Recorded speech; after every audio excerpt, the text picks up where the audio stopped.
தாம்பரத்துல நம்ம client early morning 5:30 நம்ம trip start பண்ணி ஆகணும்பா அப்படின்னு சொல்லிட்டாங்க. தாம்பரம் ரயில்வே ஸ்டேஷன் பார்க்கிங்க நம்ம பைக்கை பார்க் பண்ணியாச்சு. நம்ம கிளைண்ட் வந்து நம்மள பிக்கப் பண்ணிக்கிறாங்களா. இங்க பாத்தீங்களா ஸ்மார்ட் கார்டு ஒன்று கொடுக்குறாங்க. 24 ஹவர்ஸ்க்கு 30 rupees சார்ஜ் பண்ணியிருந்தாங்க. எல்லாருக்கும் ஒரு பெரிய good morning. Madras Christian college கிட்ட அவங்க வந்துருவாங்களா. அங்க போனா நம்மள பிக்கப் பண்ணிப்பாங்க. நம்ம கிளைண்ட் சொன்ன மாதிரி மெட்ராஸ் கிறிஸ்டியன் காலேஜ் கிட்ட வந்து நின்னாச்சு. இது என்ன டியூட்டின்னு சொல்லி பாத்தீங்கன்னா சென்னையில இருந்து கார் எடுத்துட்டு போய் மேட்டுப்பாளையத்துல டிராப் பண்ணா போதும். 1 way டிராப்.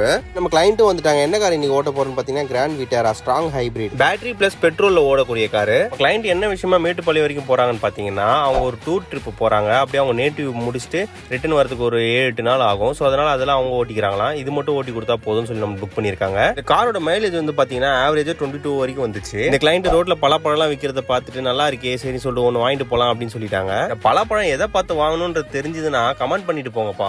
ஒரு டைம் நல்லா இருக்கு, ஒரு டைம் சொதப்பி விட்டுறாங்க. சரி மார்னிங் பிரேக்ஃபாஸ்ட்டுக்காக நம்ம வந்திருக்க இடம் தான் ஸ்ரீ ஆரியாஸ். எனக்கு ஏன் கொலஸ்ட்ரால் அதிகமா இருக்குன்னு இப்ப தெரியுது. இது மேல கொஞ்ச நாள் கண்ட்ரோல் பண்ணி சாப்பிட்டுக்க வேண்டியது தான். டிஃபனை சாப்பிட்டு டீ எல்லாம் குடிச்சிட்டு நெக்ஸ்ட் டிராவலிங் ஸ்டார்ட் பண்ணியாச்சு. சென்னையில இருந்து மேட்டுப்பாளையம் பாத்தீங்கன்னா 480 kilometers வருது. டோட்டலா 9 hours ஆச்சு எங்களுக்கு டிராவல் பண்ண. ரிட்டர்ன் பாத்தீங்கன்னா நான் பஸ்ல மாறி மாறி தான் வந்தேன். எவ்வளவு அவர் ஆயிருக்குன்னு சொல்லிட்டு நீங்க கெஸ் பண்ணி கமெண்ட் பண்ணுங்க. நான் இந்த வீடியோட எண்ட்ல சொல்றேன். சேலத்துக்கு முன்னாடி ஆத்தூர்ல முத்துமலை முருகரை பார்க்கலாம்னு சொல்லிட்டு வண்டி அவர் பக்கமா திருப்பியாச்சு. இது என்னன்னு தெரியலங்க. இந்த பக்கம் போனாலே நம்மள இழுத்துறாரு இவரு. அவருக்கு ஒரு பெரிய வணக்கத்தை வச்சுட்டு நெக்ஸ்ட் டிராவலிங்கும் ஸ்டார்ட் பண்ணிட்டோம். இந்த மாதிரி வீடியோ பாக்குறதுக்கு நம்ம பேஜை மறக்காம ஃபாலோ பண்ணிக்கோங்க. 42 kilometers போனா நம்ம மேட்டுப்பாளையம் ரீச் பண்ணிடுவோம். இந்த சைடுல எல்லாம் ஹோட்டலை பத்தி நான் சொல்லியே ஆகணும். ஹோட்டலுக்கு வெளியே வெஜிடேரியன் போட்டிருப்பாங்க. ஆனா உள்ள போனா நான் வெஜிடேரியன் கிடைக்கும். சோ அதனால நீங்க வெஜிடேரியனா தான் பார்த்து சாப்பிடுங்க. இங்க அன்னபூர்ணான்ற ஹோட்டல்ல வெஜிடேரியன் கிடைச்சது. மதியானம் லஞ்ச் முடிச்சாச்சு. லஞ்ச் முடிச்ச கையோட நம்ம டியூட்டியும் முடிஞ்சிருச்சு. நம்ம சாரே இதுக்கு மேல ஓட்டிக்கிறாராம். நம்மளுக்கு வந்து பாத்தீங்கன்னா அங்கிருந்து நடந்து போனாலே மேட்டுப்பாளையம் பஸ் ஸ்டாண்ட் வந்துடுது. அங்கிருந்து பஸ் பிடிச்சி கோயம்புத்தூருக்கு ஏரியாச்சு. டியூட்டியை சூப்பரா முடிச்சாச்சு. நெக்ஸ்ட் கோயம்புத்தூர் வந்து சேலம் போய் சேலத்துல இருந்து சென்னைக்கு தான் பஸ் மாறுற மாதிரி இருக்கு. இந்த டியூட்டிக்கு வந்து பாத்தீங்கன்னா 3500 சார்ஜ் பண்ணேன். நெக்ஸ்ட் நம்ம சென்னை தாம்பரம் வரதுக்குள்ளே பாத்தீங்கன்னா மணி 4 மணி ஆயிடுச்சு விடிய காலில்.